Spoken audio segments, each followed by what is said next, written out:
Hello student, welcome back to the channel. आइए हम GST, जैसा कि मैं चैप्टर आपको करा रहा हूं class 11th accounts chapter 12 TS Grewal की बुक हम फॉलो कर रहे हैं। ये एडिशन है 2023-24 का। तो जीएसटी, जैसे कि मैंने इससे पहले आपको मीनिंग कि जीएसटी होते क्या है, आउटपुट लायबिलिटी क्या होती है जिसको हम आउटपुट जीएसटी बोलते हैं, और जब हम परचेज करते हैं तो हम इनपुट जीएसटी और उसे क्या बोलते हैं, वो सेट ऑफ कैसे होता है, आउटपुट जो हमें गवर्नमेंट को पे करना होता है और उसके बाद हम इनपुट को माइनस करके नेट लायबिलिटी हम गवर्नमेंट को डिपॉजिट कराते हैं। तो इसके बाद मैं आपको इस वीडियो में ये बताना चाहता हूं कि एडवांटेजेस क्या है जब से जीएसटी आया है इंडिया में, तो उसके क्या बेनिफिट्स हुए हैं। बहुत इंपॉर्टेंट है बच्चों, क्योंकि आपको देखो बुक्स में तो आपको काफी सारी चीजें मेंशन्ड है, मैं आपको बिल्कुल यहाँ समराइज वर्जन में मैं आपको ये बता दूंगा ताकि आप एक प्रैक्टिकली आप समझें, सोचें, क्योंकि आपको रेक्टाफिकेशन वाले टेक्निक को नहीं फॉलो करना, क्योंकि उससे क्या होता है कि अगर आप याद करेंगे किसी चीज को तो आपकी अंडरस्टैंडिंग नहीं बैठेगी, दिमाग में आपको समझ में नहीं आएगा। तो मैं आपको ये बताना चाहता हूँ कि जीएसटी जब से अप्लाई हो रहा है तो जीएसटी होता क्या है, उसके रेट्स कितने हैं, गवर्नमेंट ने जो इनडायरेक्ट टैक्स में डिफाइन कर रखे हैं 0%, 5, 12, 18 और 28, यही रेट है अभी इंडिया में, अभी कुछ चेंजेस नहीं है। तो आज हम चलिए बात कर लेते हैं एडवांटेजेस ऑफ जीएसटी। देखिए सबसे पहला एडवांटेजेस जब से जीएसटी आया है, बहुत इंपॉर्टेंट है, इसको आप दिमाग में बिठा लें, क्वेश्चंस में आपको ये आएगा और आपको इसी तरीके से अगर आपने इसको समझ लिया तो आपको रटना नहीं पड़ेगा। फिर बुक्स में आप भाई अगर आप किसी को समझ के आप लर्निंग तैयारी कर रहे हैं तो आपको ये बहुत ही इजी होगा कि आपको कंसेप्चुअल नॉलेज होगी, प्रैक्टिकली आप सोचते हैं तो आपको समझ में आ जाएगा और आपको कोई भी रेक्टाफिकेशन की जरूरत नहीं पड़ेगी। देखिए जीएसटी जब से आया है इंडिया में, कॉमन नेशनल, पहला advantages common national market by having one indirect tax, बहुत इंपॉर्टेंट है। देखिए पहले क्या होता था, स्टेट वाइज जो वैट लगता था वो हर स्टेट उसको रूल करता था। उस स्टेट में जितने भी इंडिया में स्टेट हैं 27, 28, 29 जितने भी हैं, वो स्टेट में एक ही प्रोडक्ट का वहां कुछ रेट है, यहां कुछ है, प्रोडक्ट एक ही है। लेकिन अब जब से आ गया है जीएसटी, उसके बाद से क्या हो रहा है, वन इनडायरेक्ट टैक्स एक ही हो गया है। ठीक है, अगर जो कोई कमोडिटी या सर्विस 0%, 5% में फॉल कर रही है तो इसी में है, 5 है तो पूरी इंडिया में वही है, 12 है तो पूरी इंडिया में 12 है, 18 है तो पूरी इंडिया में 18% है, 28 है तो पूरी इंडिया में 28 है। एक कॉमन है बिल्कुल। इनडायरेक्ट टैक्स का सबसे बढ़िया फर्स्ट एडवांटेजेस है common national market by having one indirect tax. इसका मतलब ये हुआ कि पूरी pan India centralise rate follow करती है, सेंट्रलाइज्ड रेट, कोई स्टेट वाइज रूल नहीं होता। ठीक है, तो ये होता है by having one indirect tax. अब आपको ये तो मैंने पहले आपको समझा दिया है कि आउटपुट जीएसटी क्या होता है। जब हम माल बेचते हैं तो हमें मिलती है रिसीप्ट, कलेक्शन होती है, आउटपुट कलेक्शन हम करते हैं कस्टमर से अपने, जिनको हमने मटेरियल बेचे हैं। फिर क्या करते हैं, आउटपुट को हम डिपॉजिट करते हैं अथॉरिटी में, जमा करा देते हैं गवर्नमेंट को, deposited to authority, GST authority को डिपॉजिट कराते हैं। ऐसे ही इनपुट जीएसटी बताता हूं, जब हम पे करते हैं, पेमेंट करके लाते हैं, मान लो हमने वेंडर से कुछ माल खरीदा तो उसने इनपुट चार्ज किया होगा, मतलब जीएसटी लगाया होगा। मान लो हमने 100 रुपए का कोई माल खरीदा तो उसने 12% का रेट था, तो 12 रुपए का जीएसटी लगा के हमने 112 रुपए का माल खरीदा। तो जो 12 रुपए का माल खरीदा उस पर हमने इनपुट पे किया है। देखिए कलेक्शन पे बोलते हैं आउटपुट जीएसटी जब हम माल बेचते हैं, जब हम माल खरीदते हैं या सर्विस अवेल करते हैं तो उसको बोलते हैं इनपुट जीएसटी। यहां पर हम जो इसकी पेमेंट करके लाए हैं 12 रुपए का, इसका हम कलेक्शन में से माइनस कर लेते हैं, क्रेडिट ले लेते हैं, क्रेडिटेबल। इनपुट हमेशा क्रेडिटेबल होता है, ये ध्यान रखें। आगे आने वाले आप सॉल्यूशंस में देखेंगे कि किस तरह से हम करते हैं प्रैक्टिकली चैलेंजेस। जब हम प्रैक्टिकल सॉल्यूशन पे आएंगे तो आपको ये थोड़ा सा डीपली समझ में आएगा कि किस तरह से क्रेडिट हम अवेल करते हैं। ये हमारा नुकसान नहीं होता, जो हम भर के लाए हैं उसका हम बेनिफिट ले लेते हैं। बेसिकली 12 रुपए हम पे करके लाए हैं तो 12 रुपए का बेनिफिट ले लेते हैं। ठीक है, आइए ऐसे ही एडवांटेजेस को और समझ लेते हैं। दूसरा एडवांटेज है removing cascading effect of indirect tax. देखिए यही है जो मैंने आपको यहां पे बता दिया। वन इनडायरेक्ट टैक्स तो है ही, कैस्केडिंग इफेक्ट का मतलब ये होता है कि भाई एक चीज पे बार बार जीएसटी ना लगे।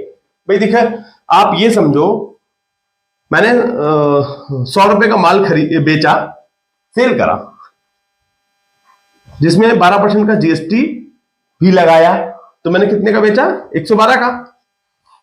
तो 112 में 12 रुपए जो आउटपुट है, ये आउटपुट है, आउटपुट जीएसटी। ठीक है, इस 12 रुपए को जमा करने से पहले तो मैं ये चेक कर लूंगा कि मेरी इनडायरेक्ट जो बेसिकली इनपुट है वो कितनी है। इनपुट मतलब जो हमने यहां पे बात करी कि परचेज किया मैंने कुछ, मान लो इसी मटेरियल को जो हमने बेचा था, इसको जब परचेज किया होगा एज्यूमिंग, तो लेट से कि हम 12 रुपए जीएसटी भर के लाए हैं, या ये मान लो कि क्योंकि 5 रुपए भर के लाए हैं, ₹5 एज इनपुट जीएसटी, 5 रुपए भर के लाए हैं, तो क्या होगा? कैस्केडिंग इफेक्ट को यहां खत्म करा जा रहा है, रिमूव करा जा रहा है। इसका यही तो इस तरह से, जैसा कि मैंने आपको बताया है, removing cascading effect of indirect tax, इस तरह से कैस्केडिंग इफेक्ट को रिमूव कर दिया जाता है। क्योंकि क्या होता है, नेट इंपैक्ट हमने 7 रुपए गवर्नमेंट को डिपॉजिट किया है। आइए कर लेते हैं अगला जो एडवांटेजेस है, ईज ऑफ डूइंग बिजनेस। देखिए मैंने यहां पे मेंशन किया हुआ है, बिजनेस करना बहुत ही सिंपल हो चुका है।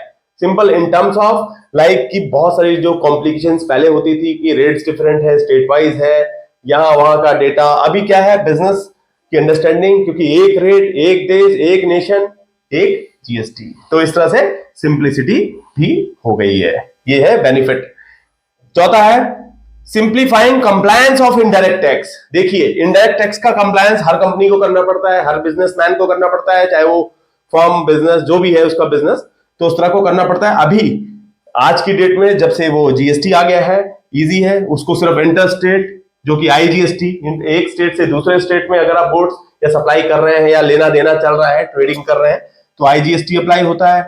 इंट्रा स्टेट में विद इन स्टेट, जैसे दिल्ली या राजस्थान जो भी स्टेट है, उसी स्टेट में आप बिजनेस डीलिंग कर रहे हैं, तो उसको बोलते हैं इंट्रा स्टेट। तो इस तरह से कंप्लायंस सिर्फ बहुत सिंप्लीफाई हो गया है। अगर आप डिपॉजिट, पेमेंट डिपॉजिट की बुक बात कर लो, या आप रिटर्न फाइलिंग की जीएसटी की बात कर लो, जो भी कंप्लायंस है जीएसटी से रिलेटेड, बहुत ही इजी हो गया है, सिंपल हो गया है उसकी कंप्लायंस को कंप्लीट करना। तो ये है हमारा चौथा आपका एडवांटेज। नेक्स्ट एडवांटेज की बात कर लेते हैं, बेटर एंड इफेक्टिव। देखिए better and effective indirect tax management. बिल्कुल इनडायरेक्ट टैक्स की जो मैनेजमेंट है इफेक्टिव भी हो गई है और बहुत ही बेटर हो गई है, इंप्रूव्ड हो गई है। पहले क्या होता था, जब वैट था तो कॉम्प्लिकेशंस ज्यादा थी, स्टेट वाइड इसके रेट अलग होते थे। अब यहां पर गुड्स हो, सर्विस हो, उनके रेट्स अगर एक जगह है तो वही पूरी पैन इंडिया में अप्लाई करता है। तो यहाँ पे बेटर है इफेक्टिव टैक्स मैनेजमेंट भी एक, क्योंकि centralise data capturing system available है जीएसटी आने के बाद, तो कोई झंझट ही नहीं है कि स्टेट का डेटा, उस स्टेट का डेटा, यहाँ का डेटा, वहां का, क्योंकि रेट और आप कमोडिटी, एचएसएन, एसएसी आगे आ रहे हैं। देखो जीएसटी का ये हम बेसिक की बात कर रहे हैं, तो यहाँ पे एक आपको सिर्फ एक छोटी सी आइडिया रखना है कि जीएसटी क्या होता है, किस हिसाब से इंडिया में काम होता है, आपको ये समझना है। क्योंकि आगे आप इसको डीपली समझेंगे कि रेट्स किस तरह से अप्लाई होता है, जीएसटी की रिटर्न कैसे फाइलिंग होती है, डेट्स क्या है, ड्यू डेट्स क्या होती हैं, वो आप आगे देखेंगे। आप सिंप्लिसिटी से आप ये समझें कि बेनिफिट्स अभी क्या है। अभी हम सिंपल इसको बेनिफिट समझ रहे हैं कि एक तो ठीक है, तो हम जो इस बेटर बात कर रहे थे, better and effective indirect tax management, क्योंकि centralise data capturing system available है जीएसटी आने के बाद। अब नेक्स्ट है attracting foreign direct investment, FDI. देखो एफडीआई को बढ़ावा मिल रहा है, इंकरेज कर रहे हैं, एफडीआई इज इंकरेज्ड। क्यों? बहुत सिंपल है। अब जो फॉरेन से जो इंडिया में कंपनी आती है फॉरेन से, क्योंकि पहले क्या है, रेट्स हर स्टेट के अकॉर्डिंग उसको फॉलो करना पड़ता था, डिफरेंट रेट से। अभी रेट एक है, देश एक है, तो एफडीआई को यहां पर अट्रैक्ट कर रहा है कि FDI foreign direct investment India में अप्लाई करे। ठीक है, अब सबसे इंपॉर्टेंट देखिए, बहुत इंपॉर्टेंट है, अपलिफ्टिंग जीडीपी।